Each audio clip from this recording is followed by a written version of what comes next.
Tim, thank you. Greensboro is soaring thanks to aviation companies like JetZero. Today, the city released its economic report that highlights growth, jobs, and housing. WFMY News 2's Manning Franks has a breakdown.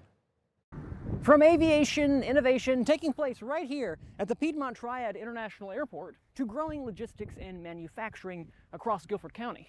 A 2025 report showed continued investment spread across Greensboro's economy, bringing new jobs and new opportunities to the Triad.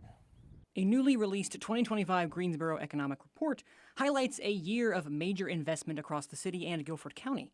The biggest headline is JetZero's planned aircraft plant at PTI. A lot of times with high-tech industries is you have these agglomeration economies. UNCG economist Tim Moreland says the report also points to sustained growth in connected industries. As you have, a battery plant or a supersonic jet plant located in the same place, then there's some obvious ways in which those companies might share knowledge or share product or share suppliers, etc., which then brings in other related industries. Okay, so while Greensboro may not be Silicon Valley, it helps explain why aviation keeps standing out in Greensboro. But economic leaders like Meredith Berger from the Chamber of Commerce say attracting new business is only part of the story. How can you recruit companies without a strong industry base?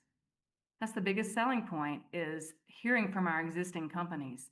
So sometimes when we're having a recruitment project who is considering Greensboro, oftentimes they ask to speak with our existing companies. With nearly $5 billion invested and almost 15,000 jobs to be created between companies, business seems to be skyrocketing. But Moreland says there's also another key issue in the report: housing and the initiative for the road to 10,000. If companies, employers find that they just don't have a big enough pool of qualified applicants because there's not the housing for people to move in, then those employers might find that a different community is a better place in the long run.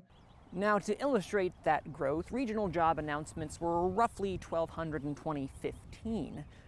A decade later, that number seems so much smaller in comparison to the 15,000. In Greensboro, I'm Manning Franks, WFMY News 2.